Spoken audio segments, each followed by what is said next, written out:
नमो भगवते वासुदेवाय। जय श्री हरि, जय श्री भगवान विष्णु जी, जय श्री भगवान कृष्ण जी।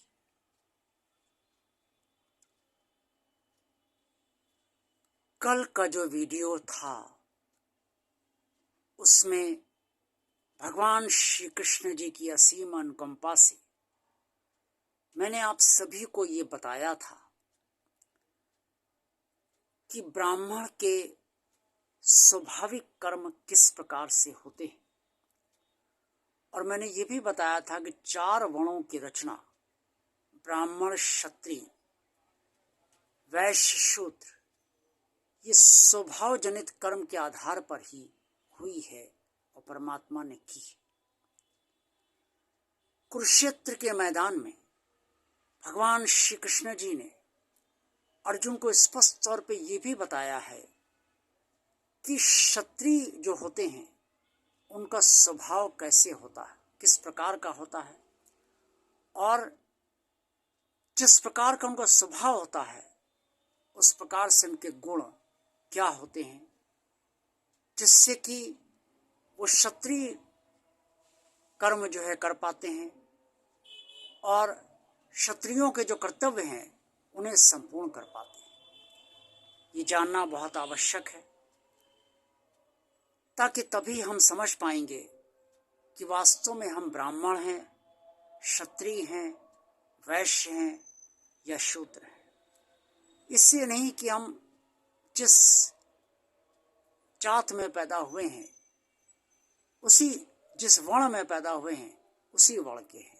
पैदा होने से कोई उसी वर्ण का नहीं हो जाता, क्योंकि जो जिस वर्ण में पैदा होता है उस वर्ण में पैदा होकर भी उसके अंदर अगर वो गुण ना हो जो उस वर्ण के होने चाहिए, तो उस वर्ण में पैदा होकर भी वो व्यक्ति ऐसा वैसा नहीं बन पाता है।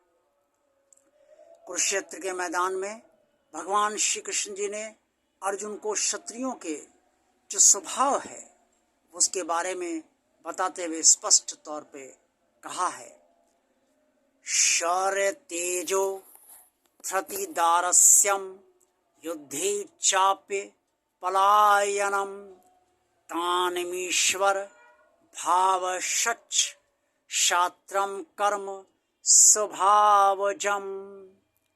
श्रीमद् भगवद गीता के अध्याय 18 श्लोक 43 का उच्चारण मैंने आप सबके समक्ष भगवान श्री कृष्ण जी की असीम अनुकंपा के अंतर्गत किया है।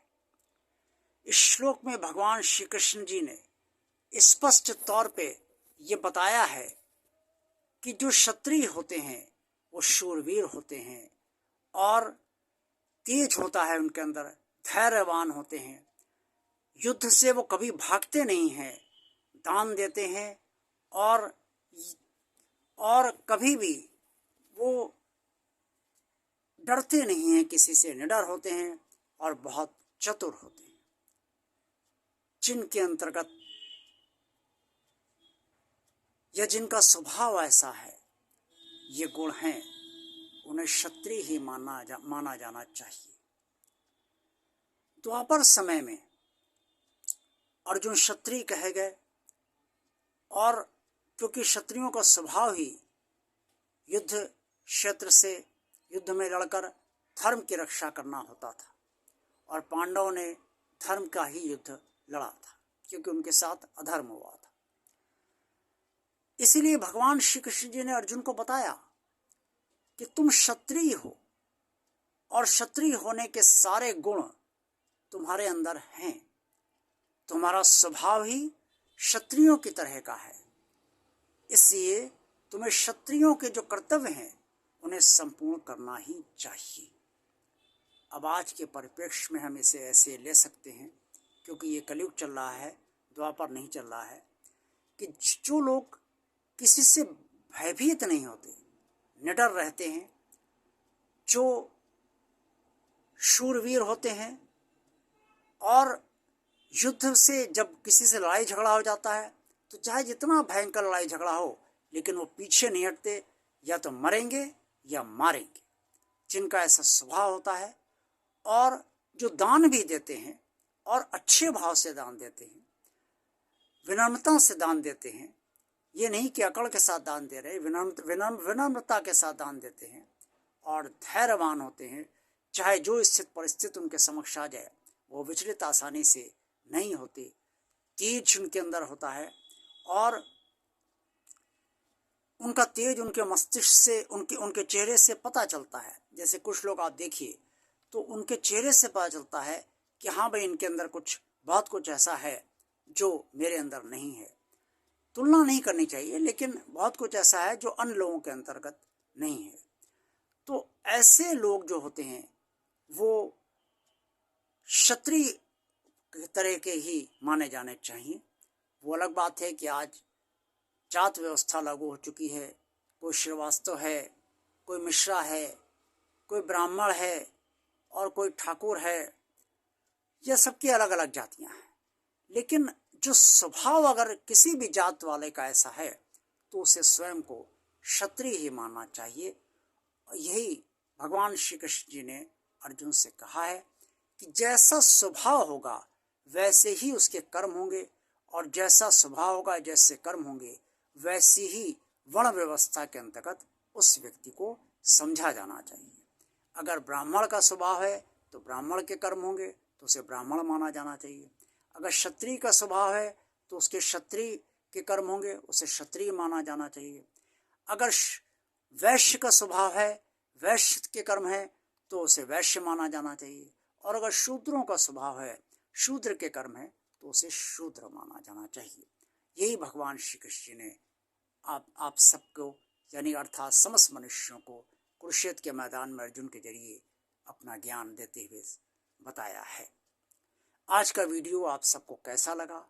अच्छा लगा है तो इसे लाइक कीजिए। भगवान और आप चैनल आप सब देखते रहिए। ये चैनल आप सबकी सेवा के लिए बना है और इस चैनल को जिन श्रद्धालुओं ने अभी तक सब्सक्राइब नहीं किया है वो इसे सब्सक्राइब अवश्य कर दें। भगवान का काम समझकर सब्सक्राइब करें, भगवान का काम आगे बढ़ाना ये समझकर सब्सक्राइब करें। और सब्सक्राइब करते समय जो बेल आइकन होती है उसे प्रेस कर दें, उसे टच करें, ताकि जितने भी भगवान और आप चैनल के वीडियो हों वो तुरंत आप तक पहुंच जाए। कमेंट्स बॉक्स में आप सब जो कुछ भी कहना चाहें वो अवश्य कहिए, अपने सुझाव अवश्य दीजिए और इस चैनल को ज़्यादा से ज़्यादा लोगों को शेयर कीजिए ताकि अन्य लोग भी और अन्य श्रद्धालु भी आप सबकी तरह इस चैनल से लाभान्वित होते रहें। देखते रहिए भगवान और आप चैनल। ओम नमो भगवते वासुदेवाय। जय श्री हरि, जय श्री भगवान विष्णु जी, जय श्री भगवान कृष्ण जी। कल के वीडियो में मैं आपको वैश्यों के जो स्वभाव होता है, जो कर्म होते हैं, उसके बारे में बताऊंगा। तब तक के लिए मैं आप सबका भगवान से प्रार्थना करता हूं, आप सबके लिए कि आपका दिन शुभ हो। जय भगवान श्री कृष्ण जी।